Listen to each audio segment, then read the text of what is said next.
Hi, everyone, and thank you for coming out tonight. This is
snow removal. So when looking at maintenance, all year long, we have plumbing issues, we have roof leaks, we have ceiling tile issues, and just general maintenance. Winter is really more focused on trying to control our temperatures, dealing with frozen pipes, and doing snow removal. Due to the age of our building and equipment, there are seldom quick fixes. It's difficult to find the right parts. We have valves and connectors that are rusted. We have pipes that are rusted. Sometimes our contractors don't even want to touch some of this equipment. Winter by far is our most challenging and worrisome time, as our heating is not reliable or easy to control. Time spent at Avoca Center also means time away from Avoca West and Murray Murphy. When you look at administrative time, that's my time. A lot of my time is not on site like the guys, it's behind the scenes. I figure I average 3 hours a week, and if we're doing some kind of project, maybe 8 hours a week. What's predictable? Coordinating staff for inspections and walkthroughs, taking care of maintenance requests, being a liaison to our tenants, to Judy and Kristen, coordinating annual inspections, working with the architect on facility plans, presenting to the school board, to the finance committee, superintendent, to our audience tonight. Contacting contractors, overseeing contracted work, and worry. I worry a lot about this building and whether or not we're going to be able to keep it in good condition for our tenants. Examples of unpredictable, that would be when part of our roof eave and soffit collapsed on the west side of the building. Having a univent leak under 2 layers of carpeting, which turned into an abatement and replacing flooring. A pipe burst in the hallway. The west side of the building having shingles blowing all over the place. And most recently, on routine inspection on a Saturday, finding out our fire panel was burned out and not working properly. Whether predictable or unpredictable, routine or winter, these are just some of our examples of how we try to manage the building.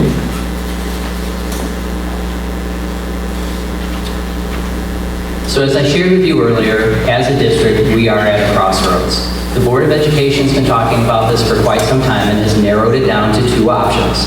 Now the question is, how did we come to these options? And what I can tell you is that 3 things play heavily into the decision. Specifically, educational implications, financial implications, and community impact.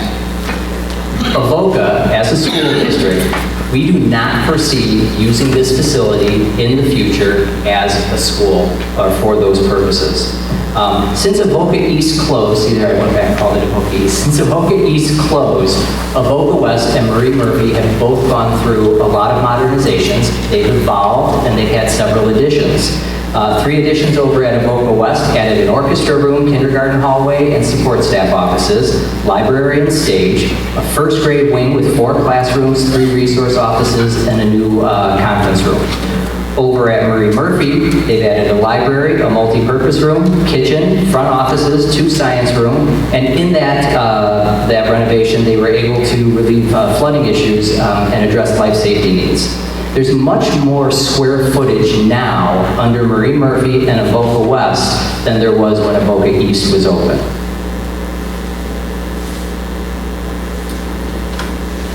So from an educational standpoint, this is our current enrollment trend over the last 25 years, and to be perfectly honest, it is remarkably steady.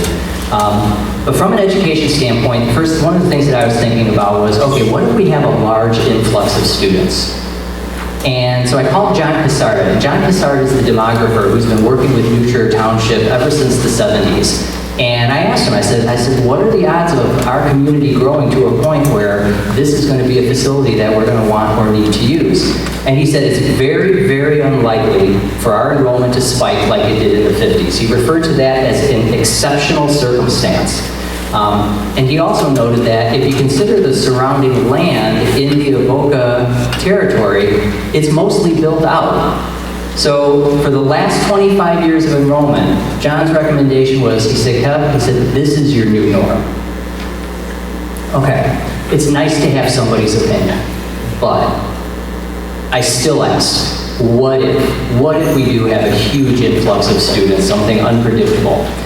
So that was when I met with Carrie, our architect, and she and I sat down and we looked at the layouts of Marie Murphy and of Avoca West, and very specifically, we looked at the large areas like the gymnasiums and the multi-purpose rooms, the areas where we need to serve a lot of children all at one time. And looking at those large areas, Carrie was able to assure us that we have the capacity to handle at least 900 students. We may need to rearrange. We may need to put additions to both of the schools if we get to that point. But doing those things are much more feasible and educationally sound than reopening Avoca Center.